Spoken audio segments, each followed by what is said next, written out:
All right, what do we have here? A little Dynamite Delight? Yeah, we got Dynamite Delight. And I'm sure when people look at this AEW Homecoming show, there's going to be people that says, yes, finally, AEW's back to form. This is the way they should be. Honestly, no. I'm saying it right now.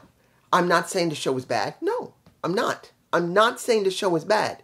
But I'm telling you right now, if you believe that AEW just went back to form in this show, you could say half right. Halfish right. Because there's stuff here that reminds you of what AEW did back in the early 2019, 2020, before the pandemic. That kind of had that kind of feel a little bit. But when you see some of the stuff here that had no story. No story. Nostalgia for one person. Well, actually, two people. Not one, two. And two matches were orientated towards that. Which didn't help it. I'm sorry. It was telegraphed. Once you put them in there, and once you made it about that person, it just felt not flat, but it just didn't feel like it's building to anything. It's not building, I believe it's not building revolution. Is it? Is that anything generally building a revolution? Yeah, we're going to have Battle of the Belts, and I do wish to say, Battle of the Belts is coming on this Saturday. I will not be watching it. I will see it Sunday, and I'll probably do a review of that, along with Collision. So Saturday, that's Hard to Kill. If I can see it, which I probably will be able to see it, I'm reviewing Hard to Kill. But when it comes to Collision, and when it comes to Battle of the Belts, I'm not doing it that Saturday. I will do it Sunday. If I'm going to do Battle of the Belts, I may just do Battle of the Belts, and I'll skip the Collision, but I'll watch it. I won't really mention a lot in it when I do Battle of the Belts. But it just depends. Opening. Something that had been built a little tiny bit. This much. Not this. Not this. This. Claudio Castagnoli versus Hangman Page.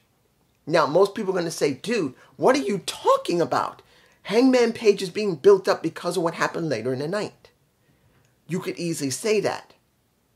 And if Hangman Page had been away from the very person they're talking about for quite a while, I would agree with you, but no. This is being rushed. I'm making it clear to you. I know you're not going to believe me, or someone's going to say below, dude, what do you mean it's being rushed? Listen to my words, which you won't. For other people, you will. But for the ones who won't listen, listen. Hangman Page with Swerve was a great story, but it's done. You needed to separate the two to make them mean something. The match between Claudio and Hangman Page was a great match. There's nothing wrong with the majority of the matches here. Let's make it clear. I am not talking about match quality. I'm talking about storytelling, which now JD and Alex are talking about. They're talking about it more often now because there's been way too much matches and no story. I've been talking about from the very beginning, and I have not changed. I've given fair assessment of how the stories have been in AEW, and the majority of the time they're not on par with WWE stories until the last year or so have gotten better, easily. But before that, they sucked. Only show that had some decent stories was Impact Wrestling, and that's saying a lot. Look, I'm not going to tell you Impact at the time was great. It wasn't. But it had more stories that were stable. And at least until Vince was gone, NXT, which is now much more stable than the main roster. But I'm making it clear. Storytelling is important. And they needed more time to separate Hangman Page from Swerve. To give him something to do before going back to Swerve. This should have been that. They should have made it mean something. But as you know later, it didn't happen. But the match was fine. But the story was like this instead of like this or like this. In the end, who won? You know who won. Let's move on. Next, we got a 8-man tag. And this is one of the two people that I knew was going to win from the very beginning because of the way they were sponsoring it. Because of Brody King? Not Brody King, I'm sorry. Brody Lee. I'm getting Brody King and Brody Lee mixed up. Guys, I miss Brody Lee. I do. I miss him. Because he made the show much more interesting when he was there. He had a good personality, he had a good character, and he got good ring work. And I do miss him. And seeing Preston Vaughn in that match to represent him there, many people say that's perfectly fine. And in a sense it is, if you're giving it time to marinate. There was no marination. There was no time to even care about Preston Vance. 10, the former 10. When did they sponsor this? A few days to a week ago. Wouldn't it have been better to build into this? Make it mean something? No. This was just a quick match with Vance, Gates of Agony, and Cage on his side. What was it? No, I'm sorry. I'm getting them mixed up. We got... Let me give it to you like this. When you see Adam, you see Dustin, you see Vance, and you see Orange, you wonder, is Orange Cassidy the right person to put in that match? Why is he there? And I thought, there's got to be a main reason. And there was. On the other side was Lance Archer. Because Lance, who literally never gets anywhere, who is just for show, who literally never really wins anything. When you put him in a clinch, he never gets anywhere. Usually you have to put a small guy in there to make him mean something. That's why Orange Cassidy was there, because almost everybody else was a big guy, and they needed a small guy, because the Gates of Agony are big. You got Brian Cage, who's a big guy. You needed one small guy that everyone can pound on, particularly Lance Archer, because you still have not put him over. Now, mind you, seeing Jake the Snake at ringside is cool. Seeing that he hit somebody is just as cool. But in the end, Preston Vance manages to pin one of the members of Gates of Agony. I don't remember which one. But the point is, this is about putting him over when there's no story. I'm going to say this again for people who do not understand what I'm saying. Vance was put over for nothing. Nothing. What was Preston Vance doing before? He was not on Dynamite for quite a while. As far as I know, I haven't barely seen him on Collision. That means either he's been on Rampage or RHTV. Counting if he's been on RHTV, he's probably been stuck on Rampage. That's where he's been. So I've not seen him for a very long time, unless he was injured beforehand, which he could have been. If he was not, he was either on Rampage, he was either on RHTV, or sitting in the back. So we just gave a guy who had an affiliation with someone who unfortunately has passed away that people love. I did love Brody Lee. But there's no build up into it. This is not a pay-per-view. Does this lead him anywhere afterward? No, because he's not going to do anything, and Roosh is now done with the Continental Classic. So there you go. Let's move on. Sammy Guevara versus Ricky Starks leading into the match at Battle of the Belts. Now understand this. They've been building this for a while? No. I gotta say this because of what happened. We already know about Kenny. We already know. That's the reason why this has been done. It's a rush job. And it's an understandable rush job. I want to make this clear. Make this very clear. This is a rush job because Kenny would have filled in this spot. Let's make it clear. Any spots that Chris was not doing would have been done by Kenny, but he cannot. So, throwing Sammy in there at short notice, they had no choice.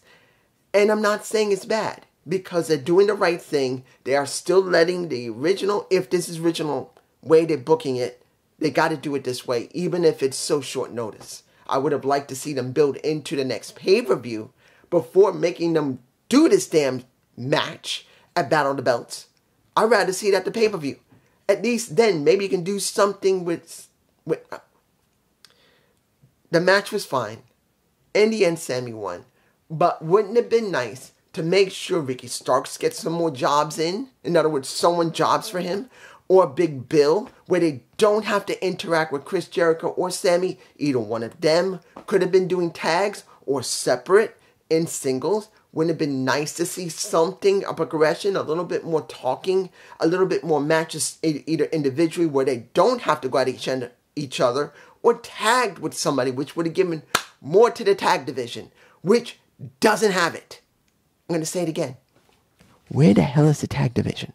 Why wasn't Ricky Starks and Big Bill having another match with somebody just to be able to show they're dominant? Or better yet, Sammy having to take the place of a Kenny Omega. Wouldn't it have been nice to have several matches beforehand? That would have made sense.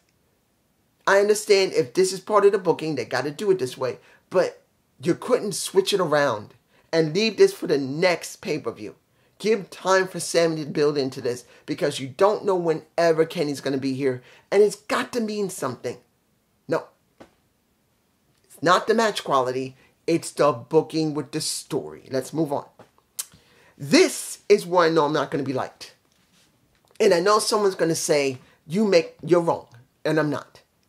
8-woman tag. Chris Statlander, Willow, Thunder Rosa, and Anna Jay. Another Brody Lee girl. Another Brody Lee child of his group of Dark Order. Then you have the Outcasts. You got Sky Blue. And you got... I'm going to tell you this. The only one that is there the most developed, literally, out of all 8 of these women, the one that is the most developed and is most over is Julia Hart. She's worked her butt off in the ring, and it's not great work she does. She does good work in the ring. She's not one of the best, but she's good. But then her persona, her character, her singing. I do believe that's her singing on her recording, on her theme. All of that culminates in someone that looks like a star. So I'm glad to see that. But then you see this match. And then you see how it ends. It's not a bad match. I'm making it clear. None of the matches were bad. This was a good match. And guess what happened? When it comes to Anna Jay, she does the Queen Slayer up against Sky Blue. Not Julia Hart. Sky Blue. And she wins. So another Brody Lee girl. Well, another Brody Lee protege. About to say girl. Preston Vance isn't a girl. But you get my point. Another member of Brody Lee's group gets a win here when they shouldn't. Shouldn't this be more about getting Thunder Rosa back on track? And this is what I was saying.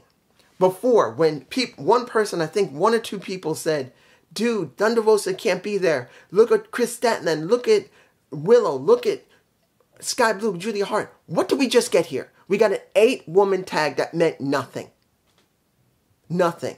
Do you actually believe Anna Jay is going to get a shot at Julia Hart's title and it's going to mean anything? It's going to be rushed. So what I said at World's End still stands. And before it, when it comes to Thunder Rosa, they could have given Thunder Rosa a 1 match. 1 match that didn't mean a damn thing. Just to make her feel important. Because as I've always stated, in pro wrestling, it's not always about getting the titles. It's about being relevant. They could have made Thunder Rosa feel important. Relevant. But what did we do? We threw it into a woman's tag match. Again. This time an 8-woman's tag instead of just a tag.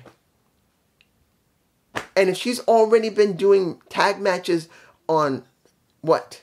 On not Collision. Because she just had a tag match a few weeks ago. If it's not ROH because I know she's not there, that means she's been on Rampage. The 3rd tier of I'm about to say WWE. The 3rd tier of AEW when she should be coming back strong. And if anybody says, you don't understand booking, really? What happened with Chris Statlander? She was exactly in the same position as Thunder Rosa. She was gone for a very long time. What did Tony do for her? He didn't give her a tag match to come back to. He didn't give her a singles match to come back to. Not an ordinary one. No. What did he do? He gave her a singles match after someone else, in other words, Taya Valkyrie had a singles match with Jade Cargill busted her ass in that match. She loses. You bring Chris out, and then you job a... You know who I'm going to say. Say it with me. Jade Cargill gets jobbed out to Chris Statlander, and she becomes a TBS champion. You can't tell me you couldn't do that for Thunder Rosa. It doesn't matter about a title. Just give her a match at a pay-per-view. It's stupid. Even if Thunder Rosa wanted it, I would have never booked it that way because Thunder Rosa is needed to be important. They need more women to feel relevant. Moving on. Strong versus Brian Keefe, the bounty hunter. I can't tell you Brian Keefe is a great wrestler. He looks good. But the problem here is, since I have not seen what type of work he's done on the mic, I can't tell you if he's good or not. They're giving him time, though, which makes me happy. They're doing Roderick Strong and giving him time. Next Strong makes me happy. But then, once you see that he's just cannon fodder, which makes sense, you wonder how far they're really going to go with him. Because he does have a distinct look. He has a distinct personality, from what little I've seen. You could do something with him. The question is, will they? He could just be an enhancement jobber right now, and it may never change. But after he loses, we get the Undisputed Kingdom. Let me give it to you like this. Am I feeling this faction? Yes, because it's been very well developed, even if it was very well telegraphed. It was telegraphed. Now, did I see the telegraph at first? No, I'm not going to lie. I'm not Alex. I wasn't JD. I still thought it could have been Bobby Fish. I said it. I'm not going to retract what I said. I didn't see it. I wasn't 100% locked down with Adam Cole. I thought it could be other people. But I did still say that if it's not one of them, it could be Adam. But I'm going to still stick with what I said, because I said it could have been anyone else. It could have been Robert Strong, who was the guy. It could have been Bobby Fish. It could have been anyone else. But it was Adam. And did he speak well? Yes. He made it very clear. Put everyone over. He put over Roderick Strong, who he wants to get the international championship. He wants Bennett and Taman to be remembered as the greatest champions there is in ROH, which is a defunct company, which doesn't exist anymore. And then he puts over Wardlow, but at the same time not, because he's making it clear that Wardlow will win the world championship, but I will be the champion eventually, because I'm going to have him job for me. Good. It was telegraphed, yes, but it's still well built and developed, and it's good. Let's move on. Deonna Purrazzo had an interview, as well as a tasteless Toni Storm, my girl. Now, May, I'm going to tell you this. When it comes down to it, it's going to be a question of how far they're going to push her. I am feeling her. And seeing that she got a piece of chocolate and was eating in the background, and go, I wish I was that chocolate. Because she's still being heavily sexualized. Not saying she can't go in the ring. She's a little sloppy from what I saw. But she is currently eye candy to go with a Toni Storm. That's what she is. She's eye candy. Kind of like what happened with the baddies. There's someone in the background, but there's a much better chance that she could get over more than Red Velvet, who I'll talk about in a minute, with Deonna Purrazzo, or a Ola Gray, which she has not gone anywhere, and a Kiera Hogan, who is nowhere. But she is going to meet with a Deonna Purrazzo eventually. That is, I don't know what's going to happen. Will it be in black and white between Toni Storm and Deonna Purrazzo? I don't know. That's going to be interesting. But now when we go to Deonna Purrazzo, she will be on Collision. It'll be her first debuting match. But also Red Velvet will be doing her debut match as well. I'm actually surprised. I thought Red Velvet had been on Collision. She's been mostly on, Rampage every week, I think. So, mainly Rampage or maybe ROH. I don't know. But she said, why don't you go up against me and let's stir the pot. It's obvious where we're going. If Deonna Purrazzo loses, I will be surprised. But I'm saying it now, since I will not be seeing Collision until Sunday, counting if I am in the mood to review it. I may just do Battle of the Belts and maybe briefly talk about Collision. No, yeah, Collision. Maybe. But I do believe Deonna Purrazzo will win. If she loses there, it'll be no different than when she was in Impact Wrestling. That's now TNA. Let's move on. Final match. Tornado Tag. We got Sting and Darby Allin. Hobbs and Kateska. We got Don Callis at ringside along with Ric Flair. I just had to look up how old Rick is. He's 74 this year. So far. I don't know if his birthday is already up or it's coming. Either he's going to be 74. He's 74 now, or he's about to turn 75. I don't know which one. But let me give it to you like this. Was the match bad? No. Sting still can go to a certain extent. Admittedly, he did get rocked at one point. And so did Darby Allin. Oh my gosh. You literally had Kateska and Hobbs grab Darby doing that swing like he's a jump rope. They throw him, and Darby decides, while he's being thrown, to allow himself to do several spins, and then not only does he land at the other end of the ring, he clips one of the bottom turnropes on his head as he lands. Damn, that guy just loves to make it look good for somebody. I'm not going to tell you that he's bad at jobbing, because he is good at jobbing, making it look bad, and getting back up and continuing. So I will give that to Darby, but damn, sometimes I wish he would not do that. But this tornado tag went everywhere. And then Rick had to do what Rick does. Ric Flair at 74, maybe going to 75 years old, gets into the ring barely, faces down a powerhouse Hobbs. Hobbs is like this. Rick is like this. Rick gives him a chop. Hobbs going. He goes it again. Rick eventually had to back away, which he's supposed to. But here's the thing. This is the thing that gets me, that I want Rick to consciously stop doing. I don't care if they let him do the spot. I wish he hadn't done it. Because here's the thing. Rick doing the chops that everyone goes, woo! No problem.